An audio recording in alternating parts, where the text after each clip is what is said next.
K മുരളീധരനെ സംബന്ധിച്ചിടത്തോളം കോൺഗ്രസിന്റെ ക്രൗഡ് പുള്ളർ എന്ന് എപ്പോഴും വിശേഷിപ്പിക്കുന്ന കെ മുരളീധരൻ പക്ഷേ തുടർച്ചയായി അദ്ദേഹത്തെ പരീക്ഷിച്ച് തോൽപ്പിക്കുന്നു എന്ന ആക്ഷേപം നേരിട്ട കെ മുരളീധരൻ വട്ടിയൂർക്കാവിൽ ഒരിക്കൽ കൂടി ശക്തി തെളിയിച്ചിരിക്കുന്നു. ഏറ്റവും ശക്തമായ പോരാട്ടം നടന്ന വട്ടിയൂർക്കാവിൽ, ഇഞ്ചോടിഞ്ച് പോരാട്ടം നടന്നിരുന്ന വട്ടിയൂർക്കാവിൽ അവിടെ ഇതാ മണ്ഡലം തിരികെ പിടിക്കുന്നു കെ മുരളീധരൻ എന്ന ആ ക്രൗഡ് പുള്ളർ വീണ്ടും ഇതാ വട്ടിയൂർക്കാവിന്റെ ഹൃദയത്തെ ഒപ്പിയെടുക്കാൻ സാധിച്ചിരിക്കുന്നു. ഇനിയിപ്പോൾ ഒരു പക്ഷേ മന്ത്രി കസേരയിൽ കെ മുരളീധരൻ എന്തു വകുപ്പ് എന്നത് ആലോചിച്ചാൽ മതി. വലിയ റിസ്ക് ആണ്. കാരണം വട്ടിയൂർക്കാവ് പോലൊരു മണ്ഡലത്തിൽ മുരളീധരൻ മത്സരിക്കാൻ വന്നപ്പോ അവിടെ വി കെ പ്രശാന്തിന്റെ വലിയൊരു ഭൂരിപക്ഷം മുരളീധരന്റെ മുന്നിലുണ്ടായിരുന്നു. പക്ഷെ ആ റിസ്ക് അതിജീവിച്ച്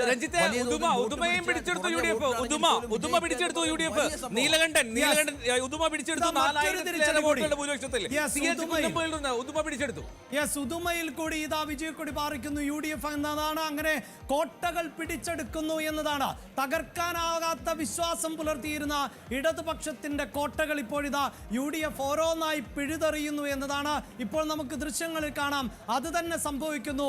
ബൈ ബൈ പിണറായി എന്ന് യു ഡി എഫ് വളരെ കൃത്യമായി പറഞ്ഞുകൊണ്ടിരിക്കുന്നു. അത് പറയുന്നത് ഇടതു കോട്ടകളിൽ കൂടിയാണ് എന്നതാണ്. ഇപ്പോഴിതാ പ്രധാനപ്പെട്ട മറ്റൊരു മണ്ഡലം കൂടി ഇടതുപക്ഷത്തിന് നഷ്ടമാകുന്നു. വട്ടിയൂർക്കാവിൽ വിജയക്കൊടി പാറിക്കുന്നു ഇവിടെ കെ മുരളീധരനെ പോലെ ഒരാൾ. അതേസമയം ഉദുമ ഇടതുപക്ഷത്തിന് നഷ്ടമാവുകയും ചെയ്യുന്നു.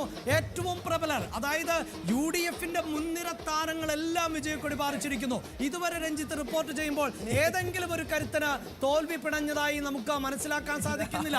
അങ്ങനെയുള്ള ഒരു വിജയം. ഇവരെയൊക്കെ കൂടെ മന്ത്രിസഭയിൽ എടുക്കുക. ആകെയുള്ളത് 21 മന്ത്രിമാരാണ്, മുഖ്യമന്ത്രി അടക്കം. ഘടകകക്ഷികൾക്ക് കൊടുക്കണം. ബാക്കി 8 10 മന്ത്രിസ്ഥാനം കോൺഗ്രസിന് കിട്ടിയ എത്ര പേരെ അക്കോമഡേറ്റ് ചെയ്യേണ്ടി വരും എന്നുള്ളതാണ് അടുത്ത വ്യവസ്ഥയിൽ മന്ത്രിസഭ പങ്കുവെക്കുമോ എന്നതാണ് അറിയേണ്ടത്. അങ്ങനെ ഒരു പക്ഷേ യു ഡി എഫ് പോലും പ്രതീക്ഷിക്കാത്ത തരത്തിലുള്ള പടുകുറ്റൻ വിജയത്തിലേക്ക് പോകുന്നു യു ഡി എഫ് എന്നതാണ്.